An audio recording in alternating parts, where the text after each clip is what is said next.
Esto es para que la gente no vea y que ese profesor está loco, como va a dibujar la bota itálica así. Como yo no sé dibujar la bota itálica, tú que tienes cara italiana, dibujo la bota. No tengo ni idea. Yo sé dibujarla perfectamente, yo me la hice la otra vez. Esta es. Martino estuvo en Italia. ¿No estuvo en Italia? Nunca he ido a Italia. Nunca ha ido, pero sabe dibujar una bota. Eso es importante.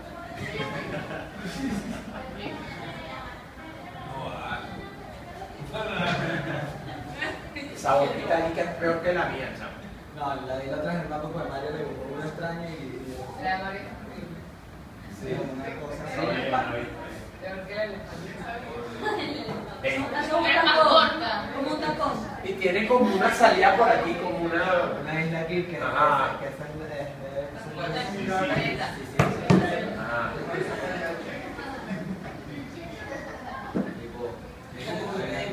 Y hay otras islas, ponme dos islas por ahí. Por acá. Ajá. Por aquí. Sí, por ahí. Sí. Cor. No, pero no tan pequeña, chaval. Esas son Córcega y Cerdeña. Sicilia, Córcega y Cerdeña. Que vamos a tener que hablar dentro de poco de esas islas. Bueno, estas islas dan pena, pero bueno, ese es el intento ante esta situación de este país. Por favor, el que vaya a ver este video internacionalmente, sepa que este país está difícil. Sigamos. Por favor, no pongan esto en YouTube para que la gente allá en Ecuador no hable. Ay, profesor loco en Venezuela. No. Bien. Ok. Sigamos. Esa república que nace en el 509 y va al 27 a.C., obviamente entonces ya sabemos su origen. Su origen está en la caída de la monarquía. Es el Senado. Esas personas que deciden sobre Roma son patricios, descendientes de paterfamilias. Y entonces vamos a hablar un poco de la función del Senado y sus personajes. El Senado es el que tenía el control. Claro, ya no es el rey, ya no hay reyes, ya no hay emperadores, todavía no hemos llegado a los emperadores.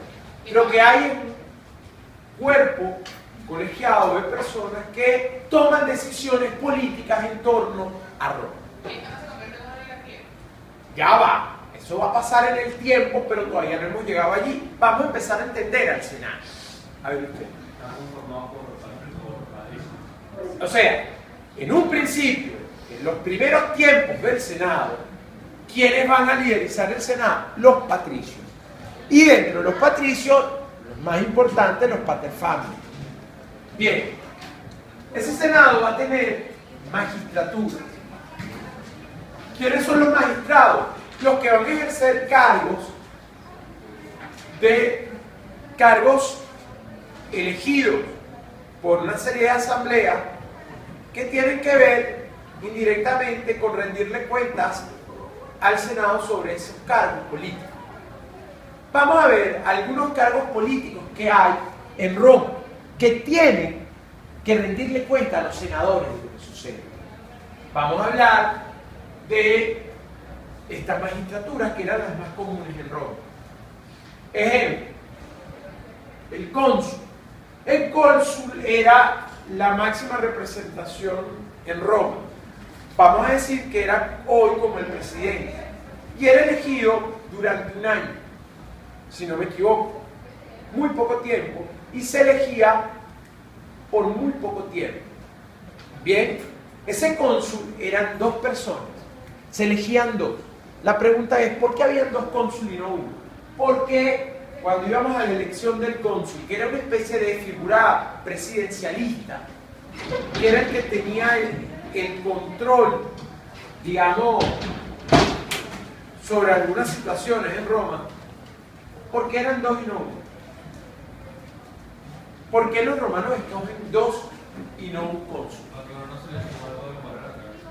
Para evitar tiranías, autocracias, dictaduras, para, digamos, controlar el poder, para que de alguna forma hubiese un equilibrio de poderes y ninguno pudiera hacer lo que quisiera a menos de que el otro estuviese de acuerdo. Es una situación bien interesante, ¿no? Es una forma de evitar la autocracia. A ver, Pero dice que para evitar dictaduras, ya vamos a ir. Todavía no vamos a ir a la figura del dictador, a ver, ejemplo, la figura del edil. Los ediles eran los alcaldes. Vamos a decir, se encargaban de la ornamentación de Roma, de la limpieza de Roma. Vamos a decir que el edil era una especie de lo que hoy podríamos conocer como el alcalde de la ciudad. Después teníamos al pretor. Los pretores eran los que impartían justicia en Roma, los que se encargaban de los tribunales romanos. Bien, los cuestores, ¿quiénes eran? Las figuras que se encargaban de la administración, de los impuestos, del tesoro público. Bien, vamos a decir el ministro de Economía. ¿Quiénes son esos? Los cuestores. Vamos a hablar de ejemplo, ¿quiénes eran los censores? Los censores eran pocos, eran los que vigilaban la moral y la ética de los magistrados y de los senadores.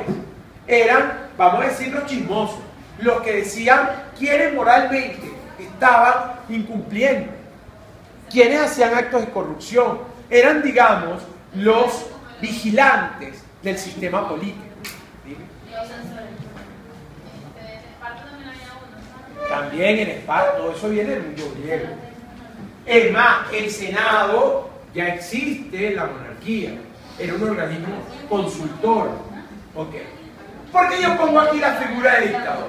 Sí, Roma crea una figura que durante todos estos 450 años van a aparecer en Roma en momentos de crisis.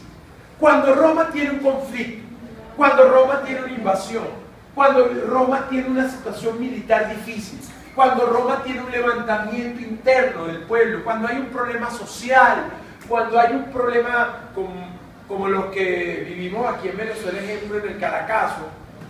Claro, en ese momento hay un presidente. Cuando ocurre eso, ¿qué sucede? Si Roma elige, o el Senado determina la aparición de una figura, el llamado dictador.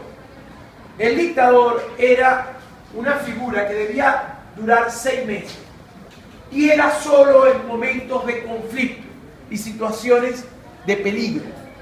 En situaciones de conflicto, el Senado era capaz de ceder su poder y ponerlo en manos de la figura del dictador. Eso sí, el dictador solo debía durar 6 meses. Era una figura en situaciones de conflicto, por lo cual era un personaje interesante, pero solo en momentos de crisis. Ejemplo, dictadores pasaron miles. Julio César se va a declarar dictador romano, él mismo. Imagínate. Voy a hablar de algo famoso que van a buscar para la próxima clase. Hay un famoso romano llamado Cincinato que tenía, digamos, una gran honorabilidad, un hombre de una gran alta estima en Roma, un gran valor ético, que ante una situación de crisis en Roma es llamado como dictador.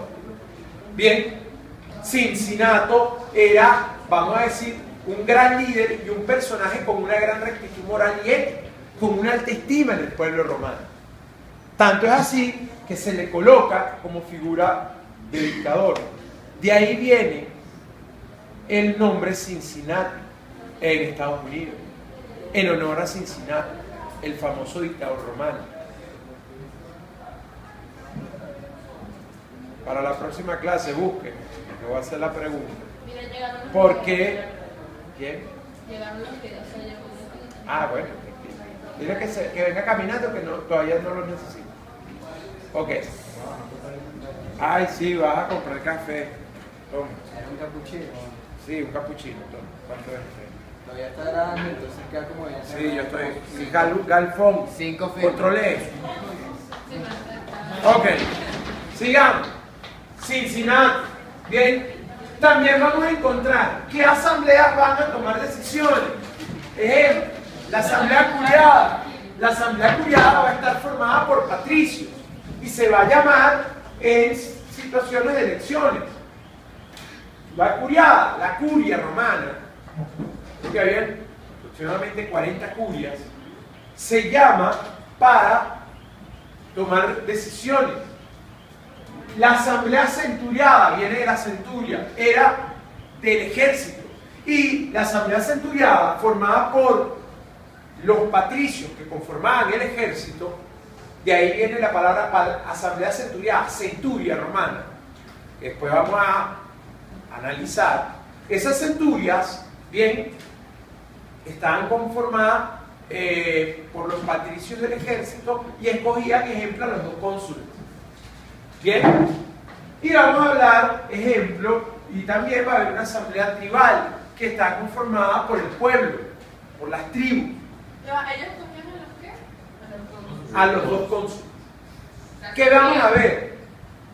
La asamblea centuriada va a tener derecho a escoger a los 2 cónsules, o sea, el sector militar. ¿Qué vamos a ver? Esta es la realidad de ese Senado y de esa magistratura. ¿Los magistrados están por encima del Senado?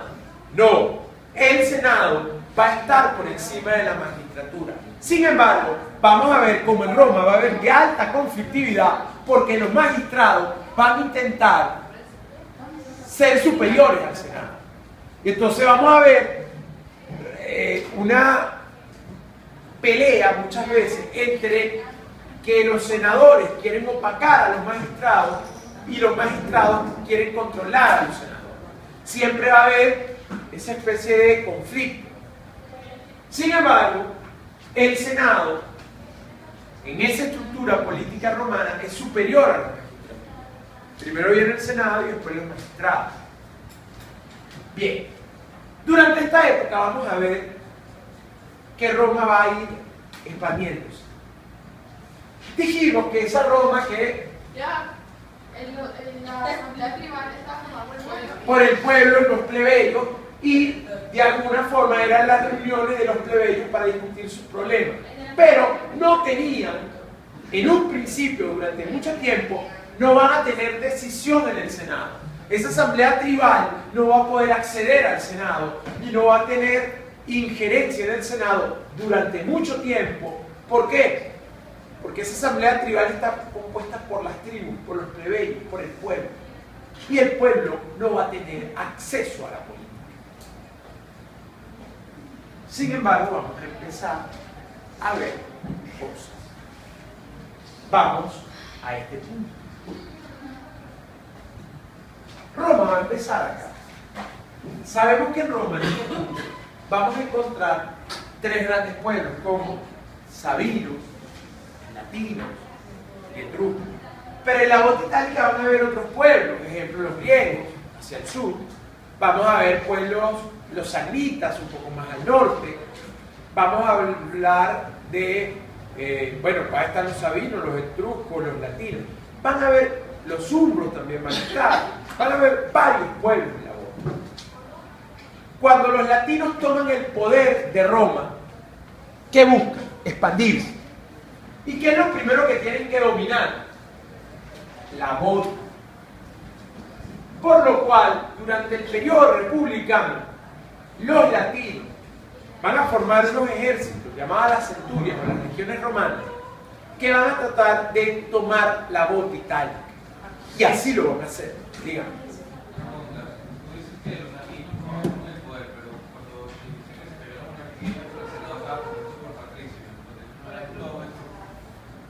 Pero ¿qué va a pasar?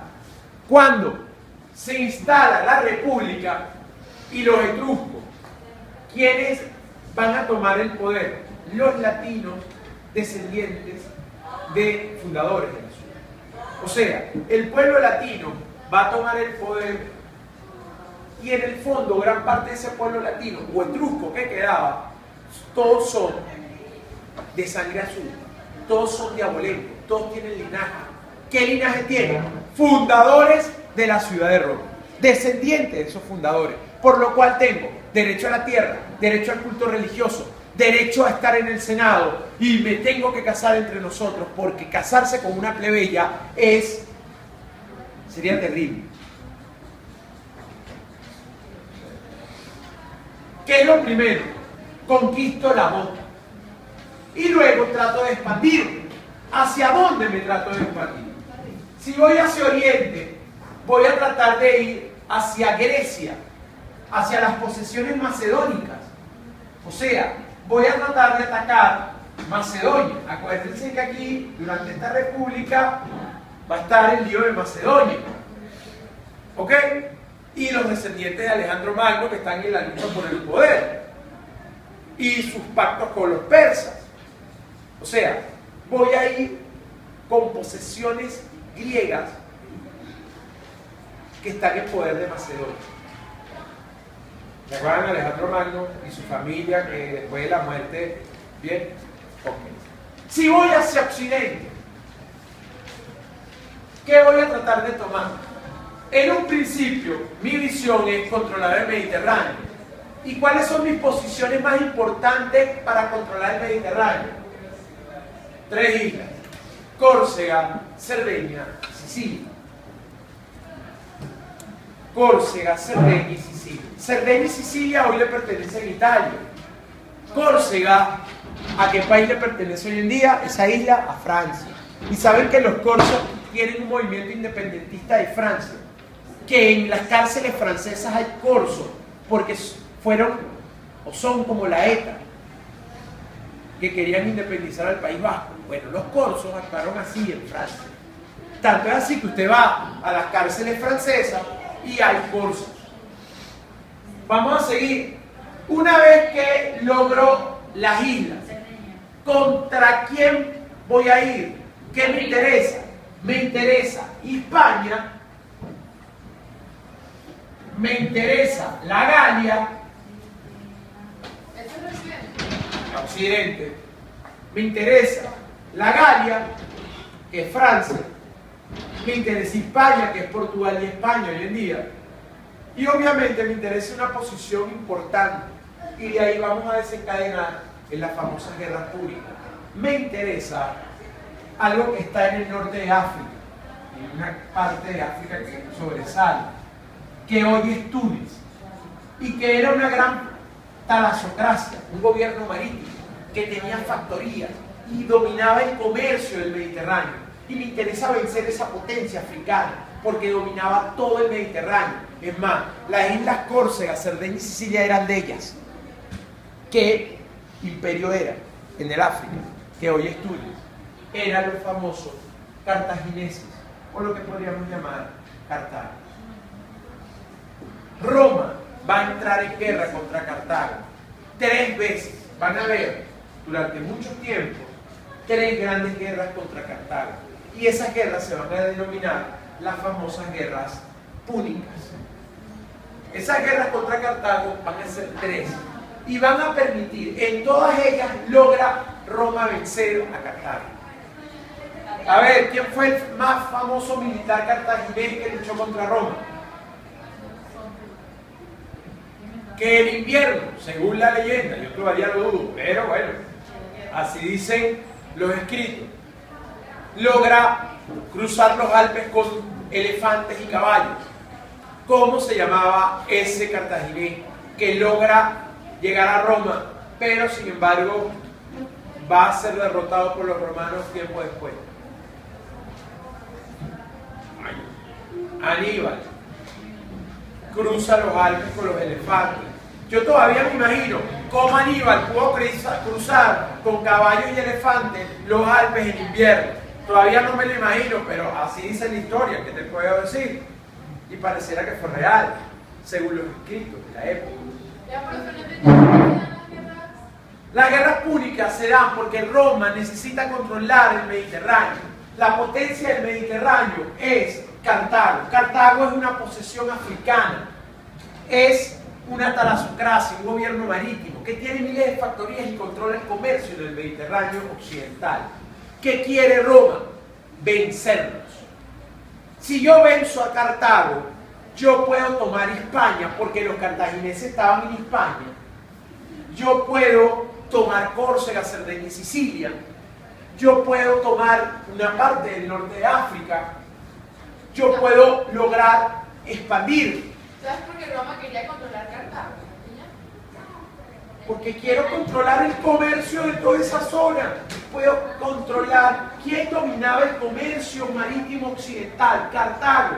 Yo necesito controlar el comercio. Quiero dominar el Mediterráneo occidental. Para ello tengo que vencer al enemigo. ¿Quién es el enemigo externo? Principalmente Cartago. Cartago era dueño de Córcega, Cerdeña y Sicilia. Cartago era dueño de España. Gran parte de España era posesión cartaginesa. La Segunda Guerra Púnica es dedicarse a vencer a Cartago en España. O sea, yo tengo que vencer a Cartago. No queda otra. Y van a haber 3 grandes confrontaciones y las 3 las va a ganar Roma. Tanto es así que la última guerra púnica, los romanos llegan a Cartago y queman la ciudad. Y dicen, y cuenta la leyenda, que Cartago tiró sal. O sea, los romanos tiraron sal en la tierra para que nada en Cartago creciera, ningún árbol, ninguna planta. Porque todo el mundo sabe que si tú tiras sal a la tierra y la salas, ¿qué le pasa a la tierra? Una tierra salada con mucho contenido de sodio, ¿qué le pasa? Es infértil porque se deshidrata. La sal saca el agua. Señoritas, voy a ver una pregunta. No es el café. De la fuente. Es el café, sí. Ah, Está preguntante. Ajá. Porque esto no tiene. ¿qué pasó con café? ¿Qué hice yo? Que el café allá abajo no hay agua, entonces que sin importa que el café sea de la crocante. Ah, él va a ir para... Bueno, que si va para la crocante, chévere, pero si no, no vaya por mí. ¿Ya fue? Ah, bueno, dile que sí, no importa. Señores, me está conmoviendo este muchacho. Ir a la crocante a buscar un café se volvió loco. O sea, el tipo tiene problemas. Esto ya es grave. Voy a hablar con la mamá. ¿Qué es esto? Está funcionando el dedo. Ay, señora.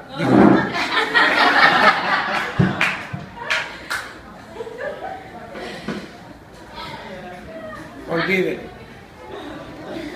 Sigamos. Yo iba a hacer una pregunta femenina hoy. A ver. Sí, femenina, pues, ¿cuál es el problema? No puedo hacer una pregunta, la muchacha. Todo el mundo sabe, ya que estamos, no hay cuerpos perfectos. No hay, ni de hombre ni mujer. Ese idealismo del canon griego con lo que decía Policleto, el cuerpo debe ser proporcional 8 veces la cabeza. O sea, mido la cabeza y mi cuerpo debe ser 8 veces esa distancia. Eso es idealista, patéticamente idealista, y es falso. Esos cuerpos esculturales griegos, eso no existe. Usted va para la playa y de cada 10 personas, o vamos a decir de cada 100, 95 son normales. Y 5 son casi normales. A ver, ¿qué es la celulitis? Señorita, ¿qué es la celulitis? Acumulación de agua en el cuerpo. La mujer tiende a acumular más agua que el hombre, por eso aparece más celulitis. Pero Es la normal. en la barriga, ¿no? ¿Ah? Los hombres en la barriga, sí, por tomar cerveza. La celulitis es normal que le suceda a cualquier mujer porque tiende a acumular mucho más agua que el hombre. ¿Usted no sabe eso? Oye, no. Una muchacha de primer año de la universidad no sabe que la celulitis da porque la mujer acumula más agua que el hombre. Pero es que lógico, porque lo que dice que tomar agua para que se te quite la celulitis de la sal. Para que mientras más agua tomas, colocas a funcionar el metabolismo y logras expulsar el agua. Porque si tú tomas, o sea, si tú dejas acumular el agua y no vas al baño, se te acumula y es celulitis. Patético. Si yo como con mucha sal, la mujer come con mucha sal, como la sal deshidrata, va a tener menos celulitis o más. Más porque la sal va a acumular agua más en el cuerpo. Y si no la expulsa, va a generar más celulitis. ¿Bien? Señores, a comer con poca sal. La sal hace daño porque permite acumulación de agua en tu cuerpo. Y la acumulación de agua en tu cuerpo genera una serie de situaciones metabólicas que no son buenas. Y hay que tomar mucha agua. Lo normal sería tomar 2 litros de agua diario. ¿Ok? Señores de la Fuente y Salud, 10 minutos de eso. Sigamos. A ver, ¿cómo era el ejército? La centuria romana. Vamos a empezar. El ejército romano se veía, ustedes saben que el ejército romano era algo así como un ejército elitesco en un principio. En un principio el ejército fue formado por patricios, los que tenían dinero. Y los patricios iban a caballo, y ahí la caballería. La idea de la caballería es romana, hombres a caballo. Pero, y ahí tú te das cuenta del sector social del ejército. ¿Por qué? Porque los que iban a caballo eran gente de plata, porque tú tenías que comprar las armas y tú tenías que mantenerlas. O sea, si yo compraba un caballo y me volvía soldado, cosa que iba de 17 a 60 años, desde los 17 años ya podía ser soldado romano, hasta los 60, en momentos de conflicto, cada vez que me llamaran, tenía que ir. Si un cónsul, capuchino, mija, ese niño está fastidioso, yo. Señora, no grave. Si yo estaba en mi casa y llamaba al cónsul, conflicto, guerra, hay que ir al ejército, yo tenía que ir. No ir al ejército implicaba que era execrado de la sociedad, era detenido, podía ser vendido como esclavo. Era una situación muy compleja desertar del ejército. No sé si llegaba hasta la muerte, pero al menos sé que hasta esclavo podía ser y ser vendido. Y ibas preso. Desertar del ejército romano era terrible, era mejor ir al conflicto. Sin embargo, tenía beneficios, porque a los soldados romanos le daban parte del botín. Generalmente le daban tierras. Pero esto también va a tener una crisis después. ¿Por qué? Porque a mí me van a dar tierra, pero si yo no tengo semillas para cultivar, no tengo herramientas para arar, no tengo a quién se la, ¿qué hago con la tierra? Pues a mí me dan, te toca un pedazo de tierra por haber combatido. Ok, pero no me dan plata para comprar la semilla para sembrar. No me dan plata para buscar el buey para arar la tierra y remarcarla y sembrar. No me dan plata para comprar utensilios de agricultura. ¿Qué pasa? ¿Qué hago yo con esa tierra? La vendo. ¿Y a quién la vendo? A los mismos de siempre, los patricios, los que tienen plata, la aristocracia, la nobleza de dinero, de more. Por lo cual, ¿qué vamos a ver? ¿Cómo? Ya voy, ya vamos a ver. ¿Qué va a pasar con el tiempo? El ejército romano, la centuria romana va a crecer. Y ahí va a entrar Tutil y Maundi, plebeyos y patricios. ¿Por qué razón? Porque Roma se está expandiendo y Roma necesita defenderse de los enemigos. Ejemplo, al norte de la bota itálica vamos a encontrar un pueblo enemigo de los romanos, los famosos samnitas. Y los samnitas, va a haber la guerra samnita durante la República. Y los samnitas van a ser vencidos. Pero hay muchos enemigos. No solamente expandiendo, es que en la bota tengo pueblos que debo dominar. Ejemplo, los samnitas, los etruscos, los sabinos, los umbros, los griegos, los cartagineses. Hay muchos pueblos enemigos. Número 2, ¿cómo me doy cuenta que esos tipos son de los sectores populares del ejército? Si los ricos van a caballo. ¿Qué? Los del ejército eran patricios, porque tenían dinero porque iban a caballo, pero no tienen dinero para trabajar las tierras, se lo tenían los mismos patricios. No, ya voy a ver. Después se masificó el ejército, vamos a decir, se democratizó el ejército, hubo una plutocracia, el poder de muchos, y entonces entró todo el mundo. Plebeyos y patricios conformaron el ejército. Pero yo sabía quién era patricio y quién era plebeyo dentro del ejército. ¿Cómo? Los que iban a caballo en la caballería eran patricios, y los que iban ahí caminando con el escudo y la lanza eran plebeyos. O sea, hubo una segregación social en el ejército. Yo podía determinar quién era de la élite y quién era de los sectores populares. Patricios y plebeyos se unieron, y a los plebeyos le dieron tierras. El problema es, ¿qué voy a hacer con la tierra? si no tengo cómo cultivar. Y los patricios, la nobleza, esos sectores aristocráticos, cada vez se hicieron más poderosos dentro de la élite del ejército. Bien, a ver, entonces tenemos la centuria, aparecieron las guerras púnicas, hablamos del ejército, podía determinar la clasificación social de cada persona dentro del ejército a partir de los caballos o de las armas. Si ibas a pie, eras plebeyo, si eras a caballo, eras patricio. Era terrible. Hay algo que hizo Roma que no lo hicieron los griegos ni ninguna ciudad, ningún imperio. Los romanos otorgaban el proceso de Roma. O sea, cuando yo conquistaba los pueblos, romanizaba los pueblos. ¿Qué era el proceso de romanización? Es darle la ciudadanía a los pueblos invadidos. O sea, algunos pueblos, los romanos, los romanizaron, o sea, les otorgaron la ciudadanía. Y eso trajo como consecuencia, 6, 7 siglos después, que cuando Roma empezó a crecer y el imperio se expandió y se hizo un gran imperio con gran cantidad de territorio, ¿qué va a pasar? Sí, ¿qué vamos a ver en el ejército romano? La mayoría era extranjera, no había nacido en Roma. La mayoría, 7 siglos después, 700 años después, vamos a ver un ejército que no siente a Roma. ¿Por qué? Porque no es romano, es extranjero. Es un ejército que no se identifica ni tiene sentido de pertenencia con los romanos. Bien, a las 8:40 me dicen para acabar ellos. Sí. Seguimos, porque hay mucha información y sé que es heavy.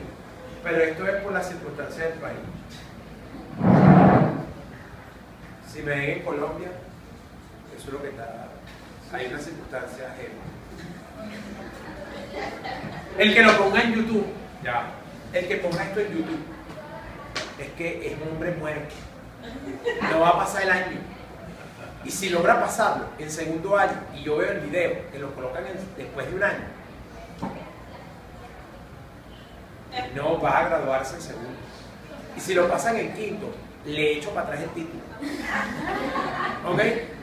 No es que lo voy a guardar y que dentro de 5 años mi venganza de la fuente. ¡No! Yo sé que hay gente que lo está intentando meter en YouTube. Hubo gente que se rió. Hay caras que indican el delito. Lo sé. Suerte que yo tomo esto a chiste, ¿vieron? Pero es verdad que me coloqué en YouTube lo mato. A ver. ¿Qué es la patricio plebeya? ¿Hasta dónde ha llegado de la fuente? Que ya coloquen todo eso en YouTube, ya no importa. No. Patricio plebeya.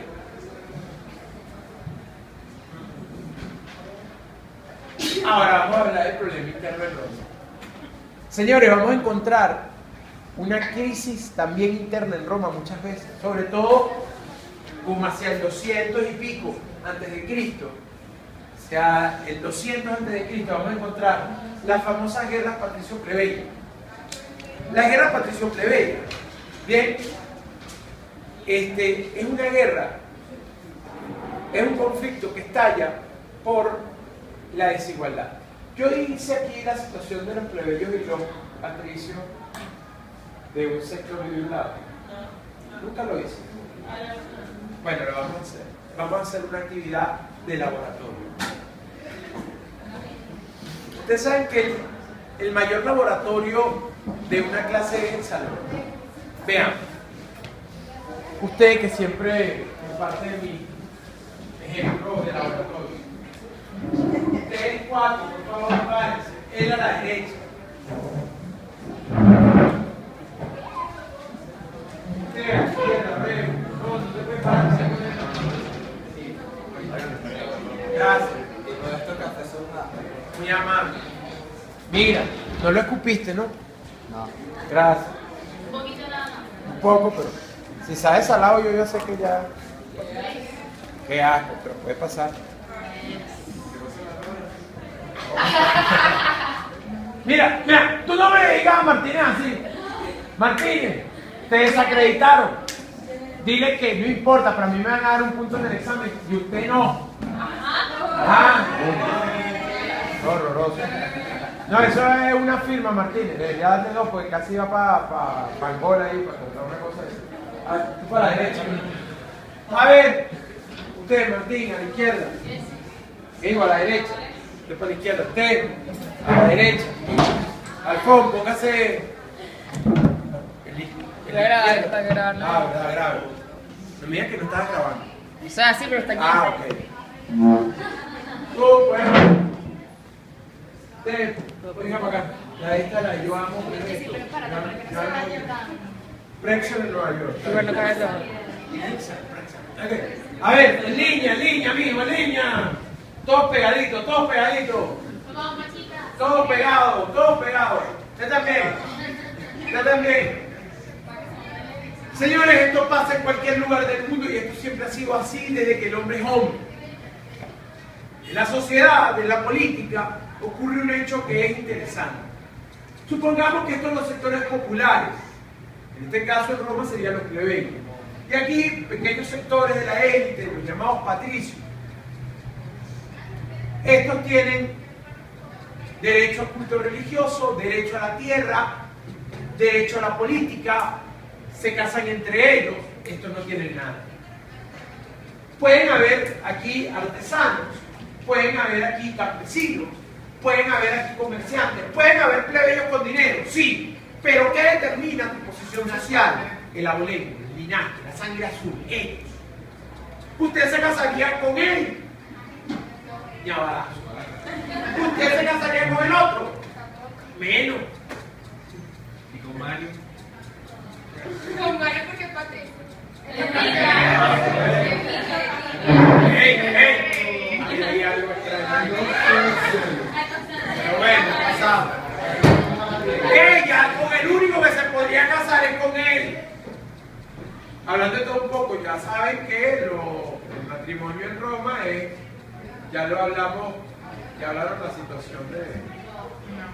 Nunca hablamos de cómo era el matrimonio romano. La boda romana nunca hablamos de eso. Oye, porque ustedes están. Por favor, pónganse callados. Sí, eso. Ya iba a poner a entrar el muchacho por la puerta con la niña, no podía ser. Horroroso. De los romanos son los que inventaron, ay, la mujer no puede pisar la casa, no sé qué. Entonces el hombre la carga. Hoy en día tú sabes que eso ya se acabó. No pidan eso en el matrimonio porque no va a pasar. No le digan a su esposo y que, ay, recién casado, agárrame. No. Ya eso. Es más, cuando ustedes se casen, no voy a decir. Cuando ustedes yo iba a decir cuando ustedes se casen no van a aumentar el peso, pero no, generalmente cuando la muchacha se casa, en esos primeros meses todas adelgazan, tienden a rebajar más. Es verdad, porque se cuidan más, entonces empiezan. O sea, cuando me voy a casar, entonces proyectan la boda como entre 2 años o 1 año, empiezan a hacer una dieta de 1 año y eso pasa. Señora, no me escuche, eso es mentira. Veamos. Pegadito, muchachos, pegadito, hombro con hombro. Salgan de la pared, salgan de la pared. En cualquier sociedad del mundo pegado, por favor. Cuando los ricos y los sectores de la élite, en su diferencia social, cada vez son, en su espacio de diferencia, cada vez son más diferentes. O sea, cada vez hay más desigualdad en cualquier sociedad del mundo. Cuando ellos son más ricos y ellos son más pobres y tienen menos derechos. Cuando, por favor, allá, cuando ustedes son más y se ensancha la diferencia entre los sectores de la élite, dejen agarrar a la muchacha, por favor. Y ellos son más para allá. Ok,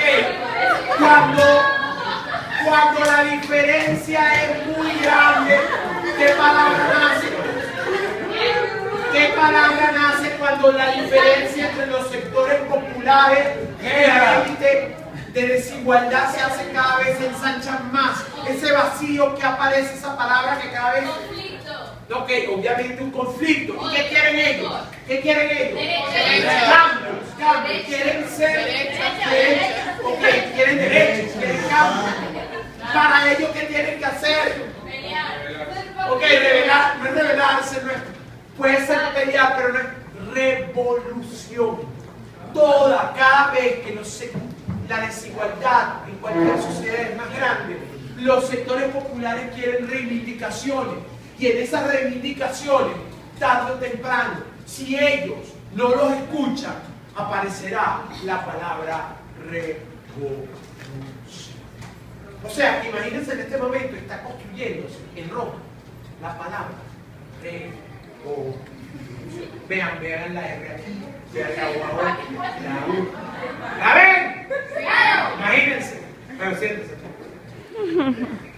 Por favor, como ese video va a ser editado, ponme una palabra revolución cuando aparezca.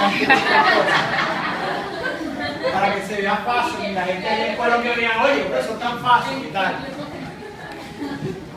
Amigos colombianos también, hay contrataciones, hago stand comedy. De aquí puedo hacer un stand comedy ahí en Colombia o Ecuador, ven llamando. Mi teléfono es 5555555 sin corriente. Un mal chiste. Sigamos. Horroroso.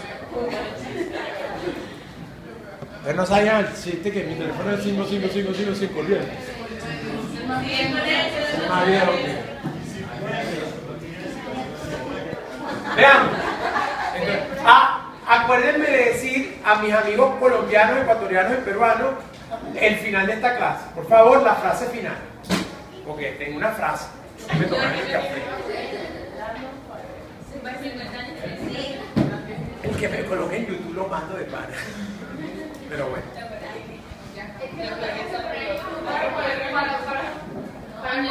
No, tú vas a hacer un blog especial como lo digo en la historia. Y el blog tiene una clave secreta que es cero. Cero, todo el mundo va a ver. Mira, tú sabes que Martínez, a ti te toca poner esto en YouTube ahora. En bicho, en el blog. No, en YouTube. Yo digo YouTube porque yo no sé, no de verdad, yo no sé, en algo que llamado carpeta de historia de la fuente. En el blog. Ok, sigo. Calzón, ¿cómo me veo? Se ve bien, se ve bien. ¿Cómo se ve aquí para abajo? Puede ser. Ya, ok. Suenen ahí. Ok. Sigamos. Bueno, te voy a decir cómo empezó a cambiar la cosa. Los plebeyos, que ya sabemos todo lo que tenían, quieren reivindicación. Y entonces presionan a los patricios. ¿Y cuál es su medida de presión? Su medida de presión es, bueno, ya que ustedes no nos dan privilegios, vamos a abandonar la ciudad. Y comienza una diáspora hacia el Aventino para fundar una nueva ciudad en la colina del Aventino. Cuando los patricios ven la diáspora de los plebeyos, ¿qué piensan los patricios? ¿Por qué los patricios cambian de opinión ante esa situación? Porque si los plebeyos son más, no solamente el trabajo duro. ¿Cuál es el problema? Si los plebeyos se me van en una Roma que tiene tantos enemigos, el ejército pierde poder y seremos invadidos. Los patricios actúan de forma inteligente y dicen: ¡epa! ¡Regresen! ¡No se vayan! ¡Vengan! ¡Devuélvanse! ¿Tienen derecho? Y aparece el primer derecho de los plebeyos. Aparece la primera figura en el Senado plebeyo, que es el famoso tribuno de la plebe, que eran dos tribunos de la plebe. Esos tribunos de la plebe eran, bien, defensores de los derechos de los plebeyos. ¿Saben que Roma, a partir de los tribunos de la plebe y al paso de los tiempos y de los años, vamos a ver que cada vez los plebeyos van a poder intervenir más en el Senado y va a haber una magistratura más ejemplo. Va a llegar un momento, para que vean lo que cambió Roma, que ustedes saben que había 2 cónsules. Bueno, va a llegar un momento que uno de los 2 cónsules van a ser plebeyos. Y va a llegar un momento que los 2 cónsules van a ser plebeyos. Se va a crear el primer derecho y va a estar el tribunal de la plebe que va a defender y va a crear la ley de las cosas. Los tribunos de la plebe y los plebeyos van a crear la primera gran ley romana. Se dice que la primera gran ley romana va a ser la ley de las 12 tablas. Se llama la ley de las 12 tablas porque eran unas leyes que defendían los derechos de los plebeyos y que estaban en 12 tablas. La ley, se dice que con la ley de las 12 tablas nace realmente el derecho romano y el derecho occidental. Los que estudian derecho consideran a la ley de las 12 tablas como el inicio del derecho romano y como el inicio del derecho occidental. Saben que antes las leyes existían en Roma, pero tenían, la ley era muy, si no me equivoco, no sé mucho de derecho, pero lo poco que sé, creo que esas leyes que habían anteriormente tenían mucho de religiosidad. Aquí nos apartamos de la religiosidad y se considera que es la primera ley que base para el derecho romano. Y se dice, todos los que estudian derecho romano en cualquier escuela de derecho del mundo la consideran como la iniciadora del derecho occidental, a la ley de las 12 tablas. ¿Bien? ¿Por qué? Porque se desliga de esas leyes romanas anteriores que tenían de alguna forma influencia religiosa. La ley de las 12 tablas no. Y entonces muchos la consideran el inicio del derecho romano y el inicio del derecho del mundo occidental. Esa ley de las 12 tablas, escrita en 12 tablas, y que hablan del derecho de los plebeyos, hablan de la igualdad y hablan de buscar una igualdad entre los sectores. Como dijimos, en algún momento vamos a encontrar 2 cónsules plebeyos.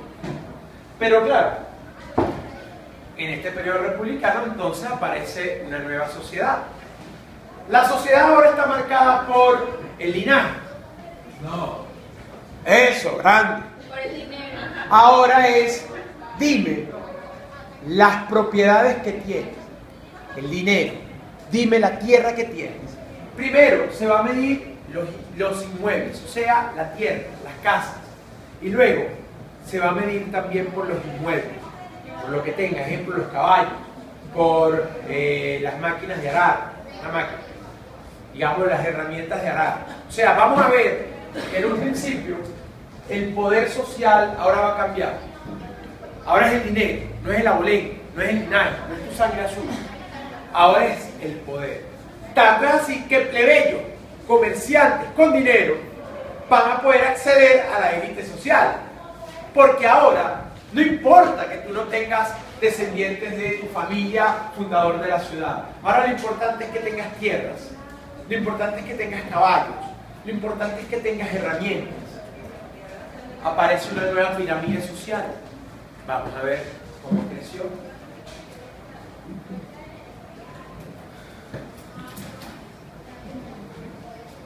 Aparece una aristocracia. ¿Quién es la aristocracia? Los que tienen poder económico. ¿Bien? Plebeyos o patricios, pero con dinero. Con bienes muebles y bienes inmuebles o muebles. Luego, vamos a encontrar un segundo sector. Los llamados caballeros. El sector de los caballeros, ¿a quiénes pertenece?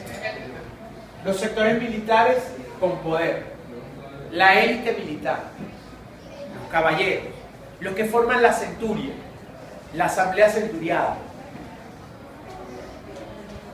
la élite militar, que va a tener ¿Por qué los militares van a tener un ascenso social en Roma? ¿Derivado a qué van a tener el ascenso social? A la guerra, al conflicto. Porque yo me voy a apoderar de tierras y eso me va a dar poder. Después vamos a encontrar Es un poder económico. el poder económico. El tercer sector, la plebe. Pero ahora vamos a dividirla en dos. La plebe del campo, la plebe campesina y la plebe urbana de la ciudad. Saben que los plebeyos del campo cada vez van a viajar a la ciudad buscando mejoras, porque en la ciudad se pagaba mejor el trabajo, porque en la ciudad había mejores servicios. Digamos, era como la migración del campo a la ciudad, como lo que ocurrió en Venezuela. Y se formaron sectores marginados dentro de la sociedad, tal cual ocurrió en Venezuela cuando la aparición del petróleo en la década del 50.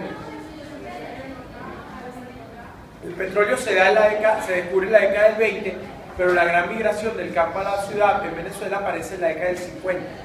Bien, y aparece en la gran cadena de cerros con ranchos, la ciudad.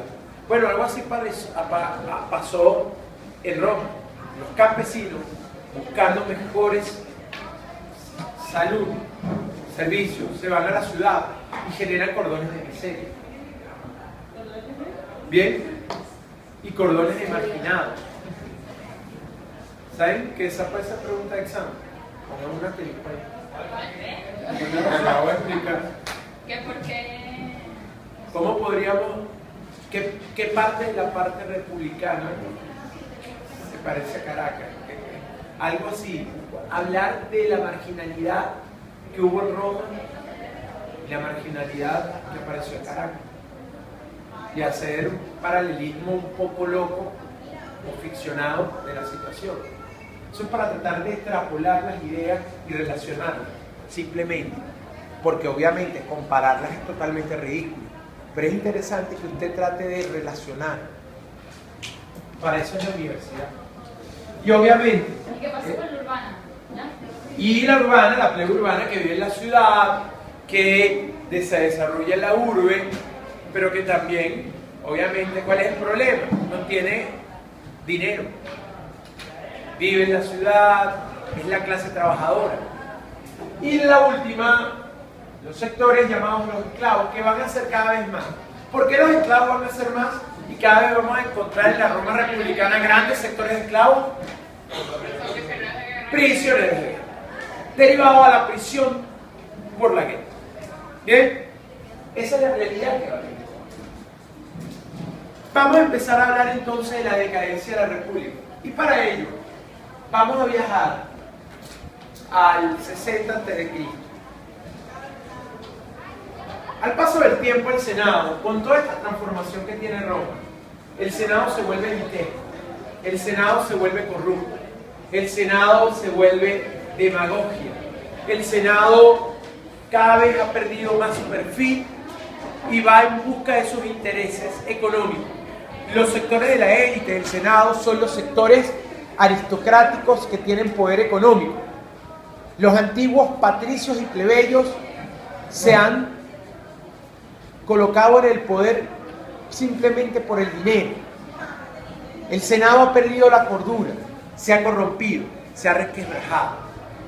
Ya no tenemos grandes políticos oradores como ejemplo el famoso Cicerón. Y si bien lo tenemos, cada vez es atacado más. El Senado ha perdido la cordura. Y obviamente las crisis en Roma van en aumento. Ante ello, dijimos que cada vez que debía haber una crisis en Roma debía seleccionarse a un dictador. Para el 60 a.C., el Senado resquebrajado y una Roma llena de conflictos, tanto internos como externos, en su expansión, decide llamar a un triunvirato, a 3 grandes líderes militares para poner orden en Roma. Esos 3 líderes que conforman el primer triunvirato romano y que van a ser, digamos, van a ser la imagen de la decadencia de la República son Pompeyo, máximo militar de Roma. El hombre, vamos a decir, el Senado llama un triunvirato para controlar a Roma. Vamos a decir, una Roma que está en crisis, interna y externamente. Un Senado resquebrajado. Necesita solucionar la crisis romana. Y sabe que con un dictador no basta. Son inteligentes. Nombran un triunvirato. ¿Para qué? Para que entre los tres se tengan que poner de acuerdo y tomar las decisiones. Para evitar un golpe de Estado. Para evitar una autocracia. Y llaman a tres tipos. El triunvirato es Pompeyo, líder militar de Roma. Era la máxima autoridad romana. Un tipo mayor, no sé cuántos años tiene, me supongo que más de 60 años, pero un tipo con un gran respeto en Roma y que pertenecía a la vieja centuria romana. Y era, vamos a decir, el ministro de defensa de Roma. O vamos a decir, la máxima autoridad militar romana. En Roma, en la ciudad. Famoso por sus conquistas en España. Él había tenido fama por su conquista en España. Se había convertido en un militar de alta jerarquía y de gran influencia. Craso,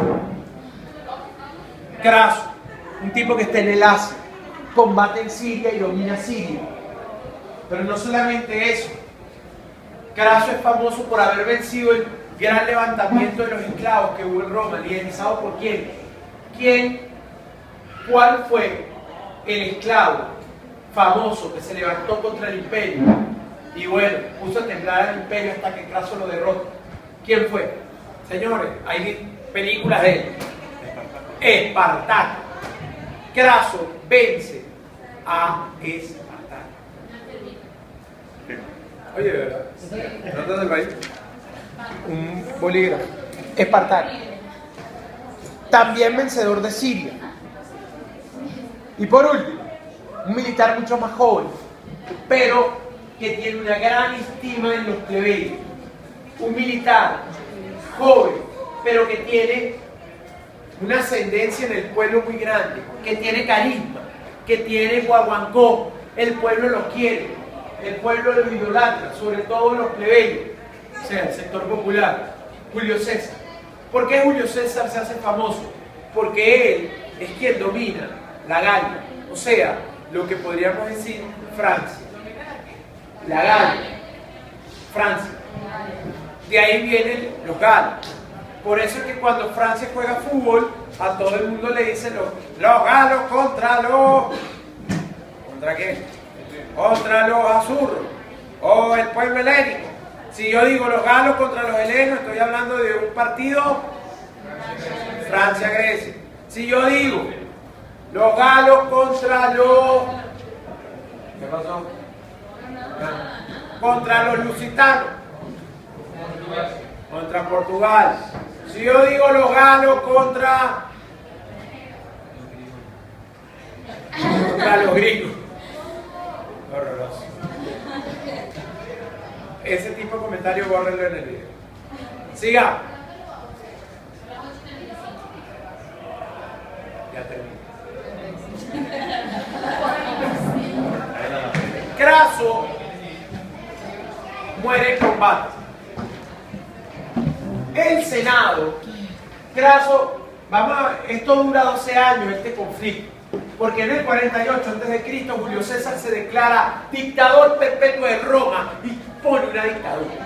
¿Por qué? Porque Julio César, el gran triunfador de la Galia, va a avanzar contra Roma y va a avanzar contra las tropas de Pompeyo. Le voy a explicar un poco el cuento. ¿El fundador de la Galia? Vencedor de la Galia. Vamos a explicar. Julio César, que tenía el apoyo popular, sabe algo. El Senado me está llamando a que vuelva a Roma sin ejército. El Senado sabe que Julio César tiene el apoyo del pueblo y se convierte en un hombre peligroso. ¿Por qué? Porque el Senado no quiere perder poder y ve en Julio César una especie de golpe de Estado o posible dictadura. ¿Cómo lo va a hacer? El Senado, por eso, cuando ve a Pompeyo, prefiere darle el apoyo a Pompeyo que a Julio César. Julio César más joven, Julio César tiene el apoyo popular, Pompeyo en cambio es el gran militar romano que probablemente por su edad siga al Senado. Bueno, el Senado le dice: Julio César, venga aquí, ya se te acabó la cosa, ven para acá, y viene sin ejército. Julio César sabe que le quieren dar manteca y café. Si él llega a Roma sin ejército, miren, preso de Perinola. ¿De qué quieren acusar el Senado a Julio César? Una de las acusaciones es que tú moviste tropas sin orden del Senado. O sea, una de las acusaciones es que Julio César movilizó tropas y hizo reclutamiento militar sin orden del Senado. Julio César sabe: aquí me quieren dar manteca y café, yo voy contra Roma. Y Julio César invade Roma. Pompeyo se ve derrotado y viaja a Egipto derrotado. O sea, Pompeyo huye, exiliado a Egipto. En Egipto va a tratar de reagrupar las tropas. Pero, ¿qué va a pasar? Tratando de reagrupar la tropa, el tipo de Egipto quiere apoyar a Julio César. Ptolomeo, el faraón de Egipto de la época. Ptolomeo era hermano de la famosa Cleopatra, que después voy a dar unos chismes de ella. Interesantes esos chismes. Ptolomeo, hermanito de Cleopatra, mira, le da manteca de café a Pompeyo. Ptolomeo, buscando agraciarse con Julio César, que es el gran conquistador, mira, le da manteca de café a Pompeyo. Ya va, que estoy en un chisme. ¿Qué pasa? Ya voy. Dile que espere unos minutos. Termina el chisme y... Exacto, dile que estoy en un chisme y ya termino. El chisme es el siguiente. Ptolomeo. Ay, después me dicen que es Ptolomeo.